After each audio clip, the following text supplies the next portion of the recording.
Voilà, je voulais partager avec vous mes 3 achats dont je suis assez fier, même très fier on va dire, de leur beauté. Voilà, alors ça reste des armes, hein, attention, faut pas croire à autre chose qu'il ne faudrait pas, mais ça reste des armes létales. Alors regardez, les crosses, les poignées, je vais me faire reprendre, mais tant mieux, hein. Encore une fois, merci à tous les internautes qui nous font plein de remarques. Mais bon, regardez. Donc ça, c'est le premier que j'ai acheté, là, celui du centre, ici. Donc c'est un Remington 1858 laiton. Il faut compter, quand je l'ai acheté, environ 200 €. D'accord? Celui-là, c'est le second que j'ai acheté.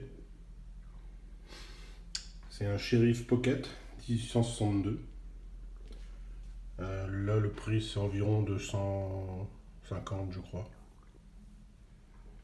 Et donc le dernier que je vous ai présenté hier, le Remington 1858, laiton nickelé. Donc c'est pas la version inox, hein, qui est extrêmement chère. Lui, à peu près 250 aussi, je crois. Voilà, mais c'était une affaire, hein, c'était une promo. Donc, vous pouvez voir, très belle finition. Alors, vous aurez toujours des puristes, hein, qui diront oui c'est mieux chez Yeti, enfin tous ces trucs là. Bon d'accord, mais c'est pas les mêmes prix non plus, hein.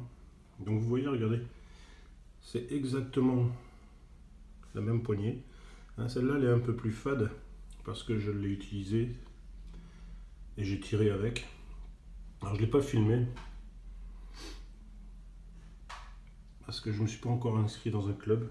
Je m'y résous pas parce que, pour tout vous dire, chez nous, eh ben, avant de pouvoir utiliser ça avec des gens qui vous aident et qui vous aiment pour vous aider à vous améliorer dans le plaisir de tirer avec ce genre d'arme, il faut tirer 6 mois au plomb. Donc ça, je sais faire chez moi, tu vois. Donc, et vous voyez la différence. Elle est vachement plus jolie, cette crosse-là. Par contre, vous voyez, ça, moi, j'ai jamais aimé. Je trouve ça moche. J'aurais préféré que ce soit comme ça, ou carrément noir. Donc là, c'est pareil. Donc là, on voit le certificat. Ici, je ne sais pas si vous allez, ouais, vous allez voir. Je vais faire une mise au point. Voilà. Et ici, c'est une poudre noire. Donc, 3 belles choses. Voilà, mise au point. Ah, c'est mieux. Voilà, je voulais partager ça avec vous. Pour le plaisir des yeux, hein, tout simplement. C'est ce qui m'intéresse. Et aussi, comme je vous l'ai toujours dit, dans un cadre survivaliste.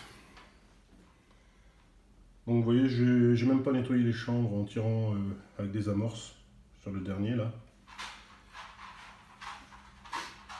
Lui par contre n'a jamais tiré, mais il est prêt. Et lui, je l'ai, tout comme celui-ci, préparé à tirer et pendant 1 an. Avec les amorces et des balles papier que je fais moi-même, hein, vous avez des vidéos. Alors si vous avez d'autres idées pour des balles papier sans papier HEC, moi je vous avais montré pour les faire avec du papier à cigarette. C'est pas évident, c'est long, c'est pas facile, c'est pas solide. Mais bon, dans cas de survie, ça peut sauver votre peau. Hein, je vous avais fait voir aussi comment les stocker de manière anti-humidité, mais en utilisant simplement des capsules UPSA. Puisque dans les capsules UPSA, une fois fermées, elles sont totalement étanches, mais surtout il y a aussi un anti-humidité dans le bouchon. Donc ça c'est vachement important. Donc les capsules d'aspirine, ça n'hésitez pas. On va toujours en garder quelques-unes. En plus, vous pouvez y mettre des allumettes, un briquet.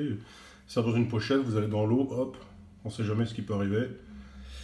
Vous êtes dans votre délire, hein, vous arrivez dans une grotte et un peu de bois, hop, vous sortez ça et puis vous avez de quoi faire du feu.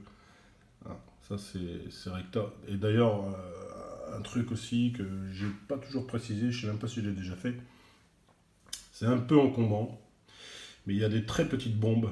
Dans ces cas-là, si vous pouvez, c'est prendre tout ce que je viens de vous dire, mais vous y ajoutez une bombe de WB-40 là. Alors avec ça, hein, si le feu il a du mal à prendre, vous arrosez, croyez-moi, ça part en live. Hein. C'est un allume-feu terrible. Hein. Terrible, terrible, et en cas de survie, il ne faut pas le gêner. Voilà. Et le meilleur allume-feu, n'oubliez pas, c'est pas les Fire Steel, c'est pas les allumettes Tempête, c'est un briquet Bic. Ça tape 1000 fois. Hein. Et puis d'ailleurs, quand il est vide, il peut vous servir de Fire Steel. Alors là, ça sera un peu costaud, mais voilà. Et puis, toujours avoir de quoi se défendre. Bon, avec ça, faut pas rêver, vous n'allez pas chasser. Hein. Ou alors vous avez un de ces bols. C'est un animal qui est plus en grande forme, on va dire ça comme ça. Mais vous n'allez pas chasser. Hein, parce que c'est pas très précis. Alors avec de l'entraînement, vous avez des gars qui font des bons scores, hein, effectivement. Mais on chasse pas avec ça, hein. On n'est pas dans les films. Voilà, voilou. Allez les internautes, un gros bisou. Et puis à la prochaine. Et n'hésitez pas à commenter. Je vous embrasse tous et je vous souhaite un excellent week-end à tous. Ciao.